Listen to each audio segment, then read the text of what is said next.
real Hollywood story. Chip and Dale Rescue Rangers, the show that defined a generation and turned two unknown chipmunks into international superstars. Well, I mean, it could still turn out good. It's only a trailer. Living the dream! Wait, who's that? Why, it's MC Scat Cat from the Paula Abdul music video, Opposites Attract! Which I'm not doing, because music videos are a copyright nightmare. But it wouldn't exist without a certain movie, whose main character is in a trailer I was watching. Dancing the Roger Rabbit with Roger Rabbit! Yes, friends, it's finally time to take a look at one of Disney's best live-action animated movies.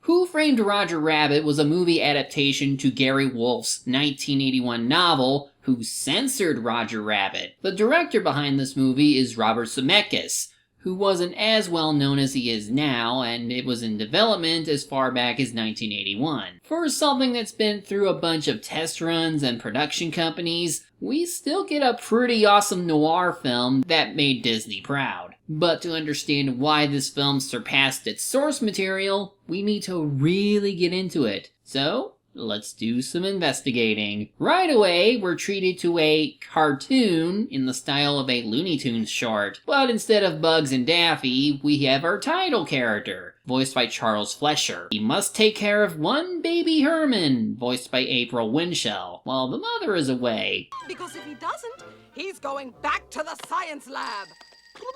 Please, don't worry. Whatever you say, yes ma'am. Of course, that's easier said than done, because Herman always gets into all sorts of trouble. Roger has to risk life and limb to keep the baby safe, and it's a fine and dandy opening. But here's the twist.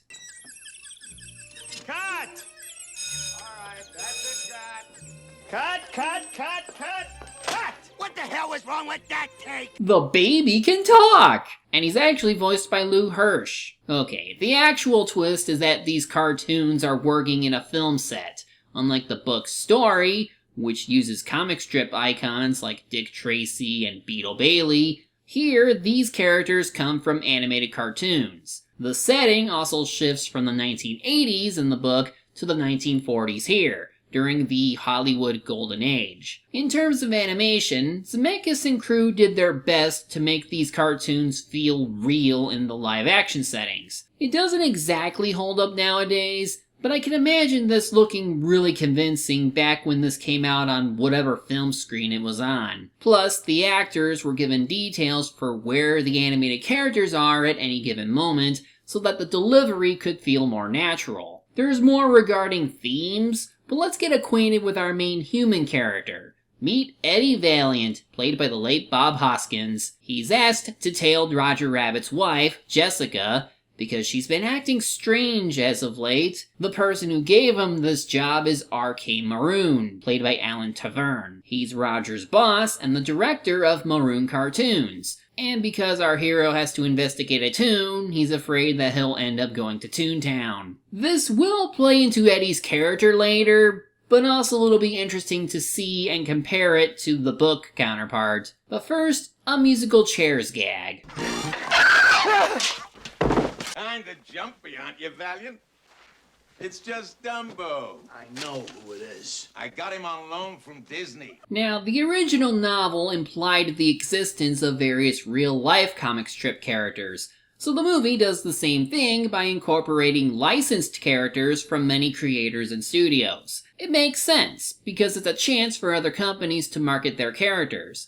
But unlike more recent movies with these cameos, I don't get the sense that this movie is just making a nostalgia play. So besides the tunes, who may not always blend in well into the background, the real-world environments look great. These sets do feel like something out of the 40s, when big changes to the movie business are coming along. The music is also very appropriate. further bringing out that old noir feeling as a detective snoops around for info. Moving on, Eddie catches up with an old bar friend of his, Dolores, played by Joanna Cassidy. She agrees to set him up with a camera for his latest job in exchange for some money he owes her. But the real story comes when this asshole shows up to harass our hero due to apparently working for Toons, leading to this. Get this straight, Meatball. I don't work for Toons. So what's his problem? Toon killed his brother. And you know how it goes. When someone not of your race kills a loved one, suddenly that entire group is held responsible. We later see Eddie go into some dark alley where a gorilla lets him inside into an underground nightclub. But instead of strippers, everyone's watching random cartoons performing, including Daffy and Donald Duck. This is the last time I work with someone with a speech impediment.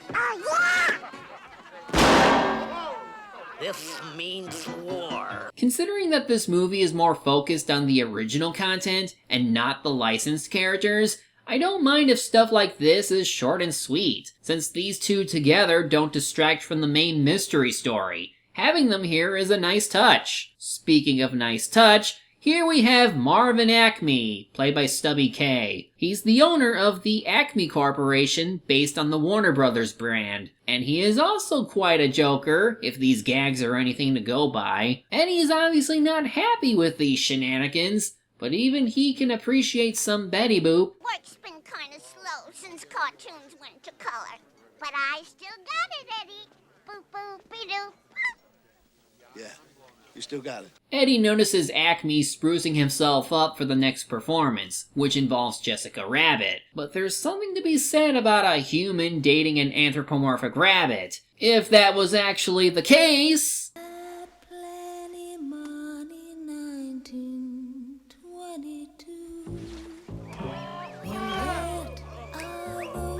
If you've never seen this movie before, or had any idea who that was, this will be surprising. So, Jessica is mostly voiced by Kathleen Turner, while her singing voice is from Amy Irving. Betsy Brantley also contributed as a model for the character, so yes, Roger Rabbit married a human toon. This plays into a larger theme in the story, but for now you can't help but wonder how or why they got together.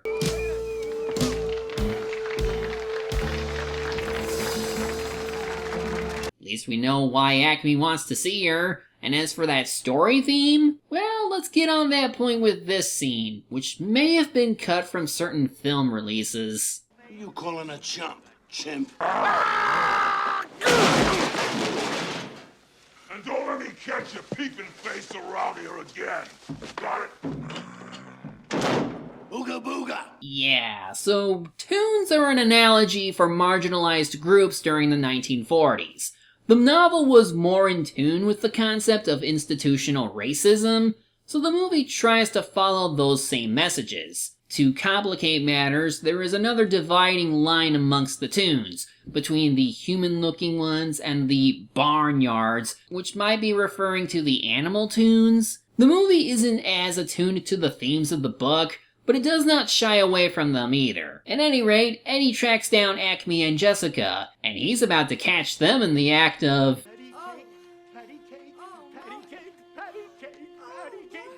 You gotta be kidding me.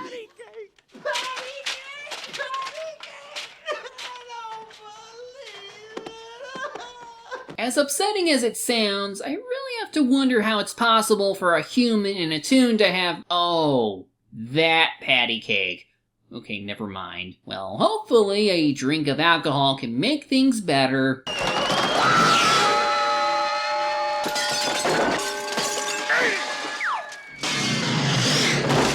Wow, that was painful! Roger swears to be happy again with Jessica, and he escapes by running out the window. We then see him mulling over some photos of him and his wife, and you can't help but feel bad for him. Eddie goes over the photos he took with Dolores' camera, and notices the pictures that were left in the camera before, now developed, of their trip to Catalina Island. His brother was also there for the vacation, and the moment gives some backstory to our detective character. Eddie might be a hard ass, but you can at least sympathize with him, since at one point he was just as carefree and happy as the rest of them. He's awoken the next morning by Lieutenant Santino, played by Richard Le Parmentier, who tells him about the murder of Marvin Acme. They check out the crime scene with some toon props, and the cops are convinced that Roger is behind the crime. They also aren't respectful toward Eddie, and are in the middle of questioning Jessica Rabbit. I hope you're proud of yourself and those pictures you took. Moving on, while the cops are distracted by escaping clown shoes, Eddie picks up Acme's hand buzzer before being stopped by the main antagonist. Is this man removing evidence from the scene of a crime? Meet Judge Doom, played by Christopher Lloyd. He is a court judge who employs a personal band of weasel goons, and he serves as judge, jury, and executioner for the Toons. He's a stand-in for the most spiteful and punitive members of white society who would punish all outsiders of their crimes regardless of their severity. Here, Doom picks up one of the clown shoes and decides to dip it into something that's fatal to Toons. This substance is only known as the dip.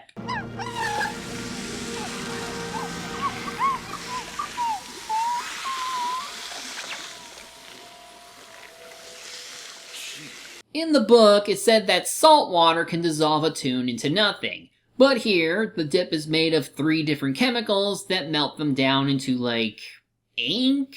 Either way, it's clear that Doom is a genocidal bastard, but I don't think he has anything to do with the murder. Eddie makes his way back into the office where he runs into Baby Herman, who acts like someone out of a Dick Tracy story. Hey, psst, stop.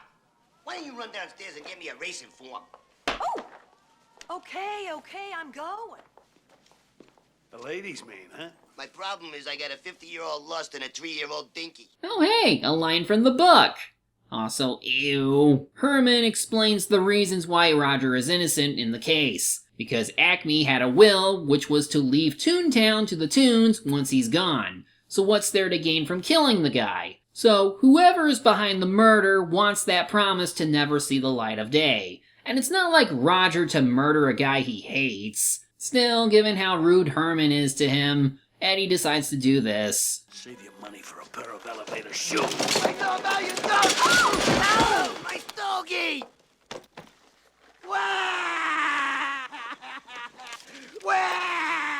But after looking at the photo again, it seems like the baby was telling the truth. Acme has the will on him, but he can mull over it later. For now, time to sleep. How the hell did you get in here? Through the mail slot. I thought it would be best if I waited inside. What are the odds of that? After some shenanigans, Roger admits his sadness over Jessica's betrayal. He tried to talk to her, but when she wasn't there, he wrote her a love letter using some paper from her dressing room. How do I love thee? Let me count the ways. 1,000, 2,000, 3,000. Now, from our perspective, this scene should clear Roger of wrongdoing. He's clearly a buffoon, but he's less than innocent in the book, so there's always a chance for a surprise. Roger can't go home because Doom's weasels are after him, so he's here to ask for help from the Valiant and Valiant office, which used to take toon cases all the time. Eddie turns down the rabbit, causing Roger to go into the closet. Obviously, just to be funny because he puts manacles on him, but uh-oh, they have no key. But then the weasels show up because they think our hero is working with Roger? Please, Eddie. You know there's no justice for toons anymore. Again, more hint of institutional racism in this world, even if it's not as obvious as those in the book. But despite his stance towards Toons, Eddie hides Roger in the sink, so he takes the full brunt of the interrogation by the leader of the Toon Patrol, Smartass. Yes, he's called Smartass.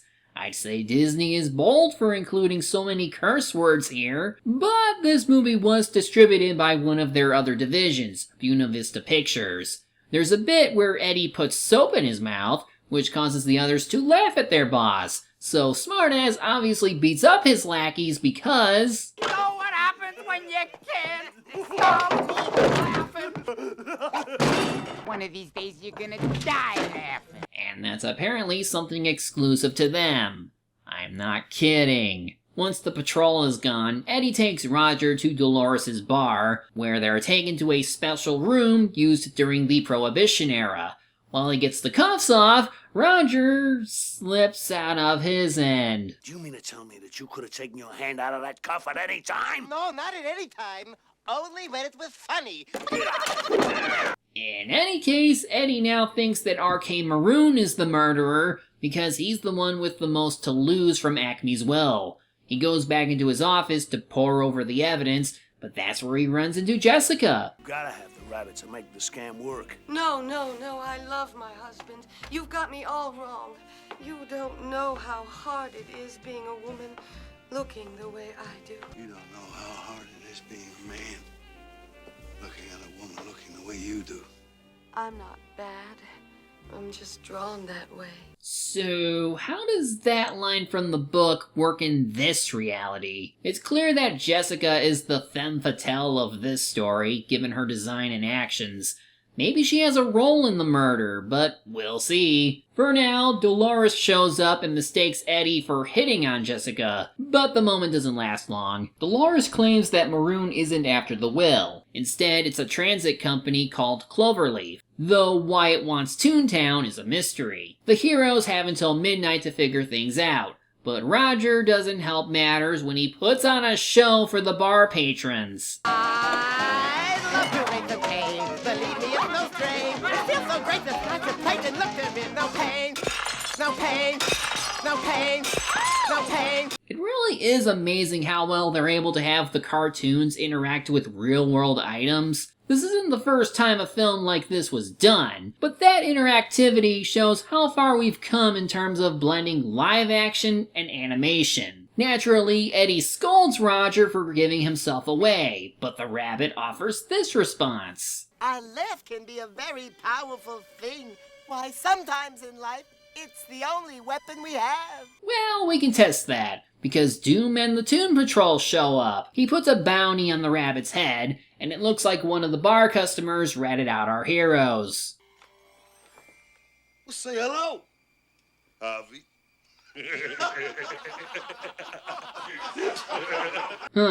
Guess Roger was right, but knowing how tunes work, Doom decides to flesh out Roger by tapping to the sound of... Hey, and a haircut.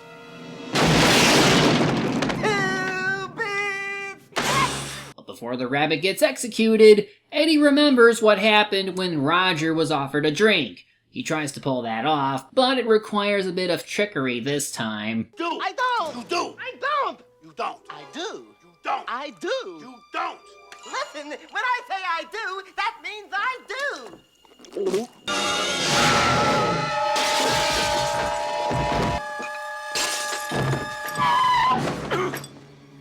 Gotcha, kid. The two heroes make their escape, but they're unable to use the Toon Patrol car. But luckily they have some help, in the form of Benny, also voiced by Charles Flesher. I'll drive. But I want to drive. No, I'll drive. I'm the kid. Out of my way, pencil neck.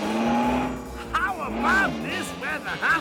It never rains. Now comes one of the most awesome sequences in the movie, because it features Eddie driving a Toon car with another Toon. This sequence in particular was really hard to pull off, since Bob Hoskins actually had to drive a little motor buggy in California traffic. There's a lot of animation to then hide the real-life props, so it all results in a chaotic and funny chase sequence. Eventually, Eddie and Roger hide out in a movie theater, and it's here where they reach an understanding. When Eddie talks about his lack of humor, he talks about how he and his brother used to love being around tunes, but not after one fateful day. Only he got the drop on us.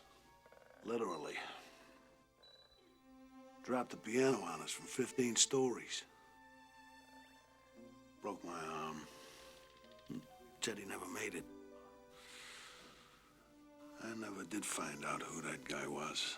All I remember was him standing over me laughing with those burning red eyes and that high squeaky voice.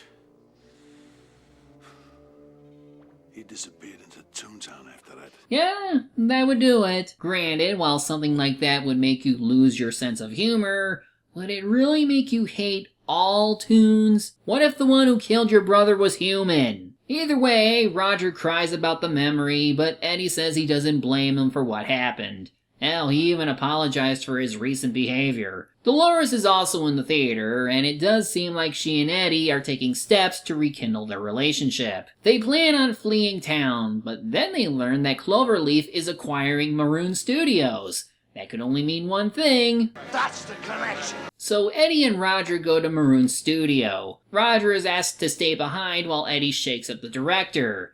But then he gets knocked out.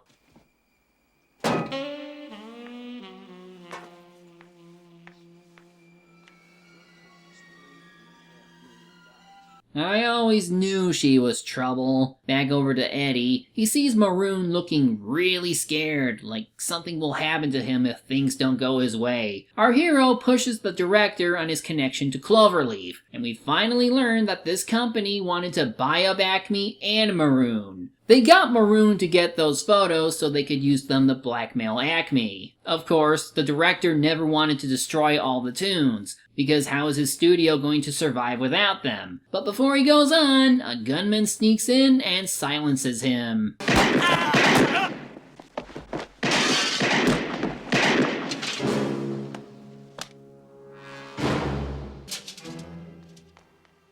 Well, I think we know who our prime murder suspect is. Eddie chases after her, not knowing where Roger is, and he's led to a tunnel into Toontown. Knowing how the stakes are raised, he decides to bring out an old gun of his, as well as the Sex Pistol. The Sex Pistols.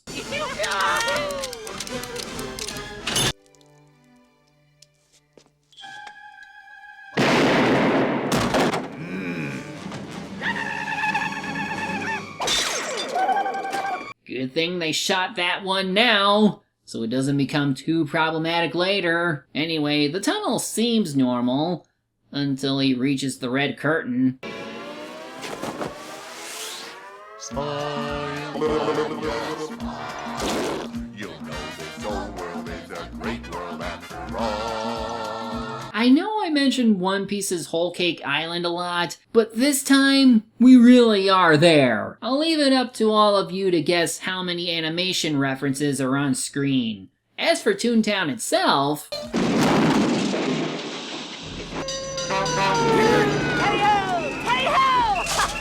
So, in the novel, Toontown was nothing like this. It was considered a slum that had no support from the city of Los Angeles. So what you see here is exclusive to the movie. Eddie finds the assassin's getaway vehicle, and he thinks Jessica is holed up in this one building, but he has quite the ride going up there. Done, sir.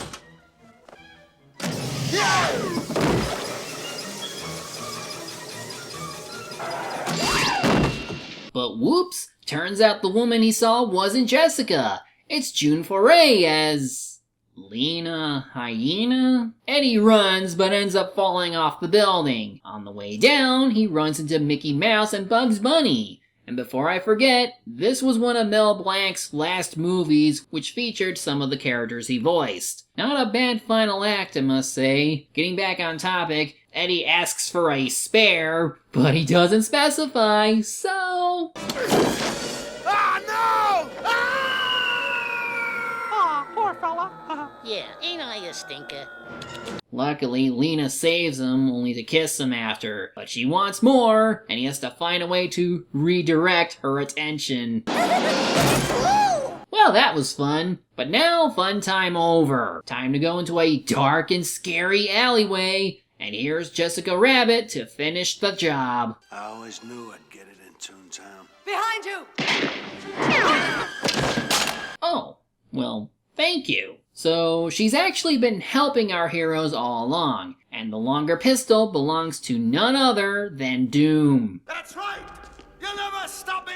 You're dead! You're both dead! I know I haven't talked about the performances so far, but Lloyd's acting is pretty fun. It's a good mix between serious and hammy, which fits Doom perfectly. Going back to the cars, Roger actually escaped off-screen by taking Eddie's car. And since Jessica's is completely busted, they have to rely on Benny to move out. Yeah, I'll go her all you want, car. As they drive, Jessica explains how Acme gave her the will for safekeeping after realizing what Doom was up to, except all there was a blank piece of paper. We then get the reason for why she married Roger. He makes me laugh. Fair enough. Of course, Doom sets a dip trap for them, which makes Benny slide and crash. The main villain then takes Eddie and Jessica. After the villain takes them away, Roger shows up to save Benny. I know what that is. Get in! Move over, Raj. You've done enough driving for one night. A car driving a car. Now that is funny. When they reach the Acme headquarters, Benny leaves to get help. Roger will have something to do later on, but for now, we learn about Doom's master plan. He wanted the will so he can have all of Toontown, but since it's not showing up, he'll end up buying it anyway. But to get rid of all the Toons living there, he's going to use this. Oh my God, it's dead! I think that's the most emotion we got out of her yet. Vehicle of my own design. 5,000 gallons of heated dip pumped at enormous velocity through a pressurized water cannon. Toontown will be erased in a matter of minutes. But yeah, Doom is planning to destroy the town to build a large freeway. He even boasts about all the money he'll earn from the fast food stops, gas stations, blah blah blah. Typical greedy corporation stuff. My God, it'll be beautiful. Come on. Nobody's gonna drive this lousy freeway when they can take the red car for a nickel. Oh, how much you underestimate capitalism. Anyway, Roger busts in through the sewer pipes, and at first it seems like he might actually have a handle on the situation. Until he doesn't. Roger,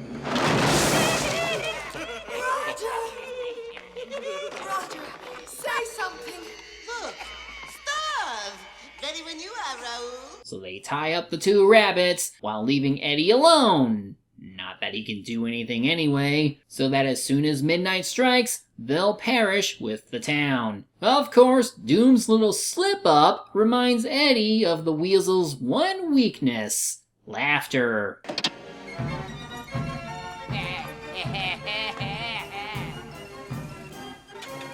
Now Roger is his name.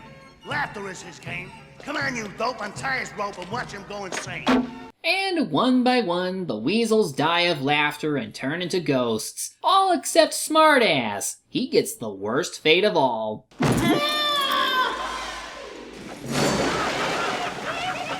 What's worse than a Toon dying? Complete erasure. Of course, the last two to croak start the dip machine anyway, so it's up to Eddie to stop it. But he also has to catch Doom, who only left the room for reasons we'll learn soon enough. Doom has a sword, but so does Eddie. Wicked witch cry. Oh no, a copyrighted song! Get away! The giant magnet works for a moment, and with Eddie trapped, Doom could simply stab our hero, but instead he chooses... Good thing the police showed him all the useful Acme gags he can use to break out. Doom punches into a barrel of glue, then gets his hand stuck to the roller. Eddie stops the dip stream and saves the rabbits. Doom is then left to die. In what would be an incredibly graphic moment for a Disney movie, if not for this next revelation. Holy smoke, he's a Toon! Surprised? Not really. That lame brain freeway idea could only be cooked up by a Toon. Well, but he's not just any Toon, for after reinflating himself and losing his fake eyes, we see him for what he actually is. Remember me, Eddie? When I killed your brother, I talked. Yes! My god, he's an evil Toon! Not that kind of evil Toon! So as they fight, Doom restarts the dip machine. Eddie is then brought to the brink of death, but he grabs this gag hammer to smash open the valve. All the dip then gets all over Doom, and he dies. I'm melting! Melting!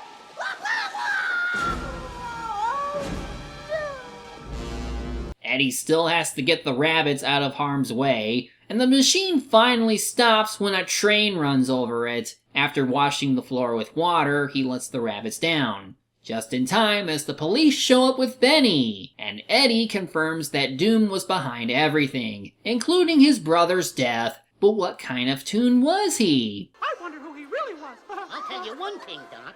He weren't no rabbit. Or a duck. Or a dog. Or a little wooden boy. Or a Or a woodpecker. Or a pussy. Guess we'll never know. Now as for the will, well, after we learned that Acme had disappearing, reappearing ink, Eddie has Roger read the love letter he wrote, which turns out to be the will all this time. In other words, the Toons get Toontown.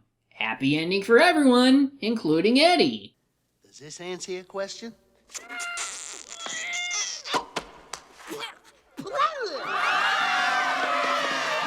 Come on, Roger, let's go home. I'll bake you a carrot cake. So, is this going to be an actual carrot cake? Or is that sex talk? Either way, everyone starts singing and going into the Toon world, while we get a 2-for-1 stinger. That's all, folks. Well, that was certainly a fun movie. Even after all this time, it's just as enjoyable as when I was young. By the standards of film noir, the tone was just about the right balance between family-friendly and adult. The wacky hijinks fit in nicely with the themes often explored in crime fiction. And while it might not be as complex, it doesn't shy away from the themes of murder, racism, capitalism, and other concepts that don't find themselves in Disney films that often. It's one of those things that flies over your head as a kid, but can then resonate once you get older. And in the meantime, we're treated to a unique universe that plays around with the idea of cartoons like any other film piece of media that can be shot on camera. The amount of work to integrate the Toons into live-action settings is unrivaled for its time, but even the non-Toon scenes excel with its establishing shots to certain character angles. And as far as the integrated licensed characters go, they contribute to world building without taking away from the story. On a budget of $50 million, this movie was a smash hit. It grossed $330 million and received positive reviews from critics. It's now a part of the Library of Congress, and it's easily Disney's greatest works, period. It's so successful that Gary Wolfe wrote some spin-offs for his original novel. There's a reboot story called Who Plugged Roger Rabbit in 1991, and the most recent novel was Who Whacked Roger Rabbit, which came out in 2013. Disney would also go on to make Roger Rabbit comics and graphic novels. But in terms of animation, we have some Roger Rabbit shorts, which I'll be getting into next time. If you haven't seen the original film, I suggest doing so. There are plenty of good lines and jokes that didn't make it into this video, and it's an enjoyable movie with plenty of humor, drama, and love. I'm the Media Hunter. Media's my prey, and reviewing them my way.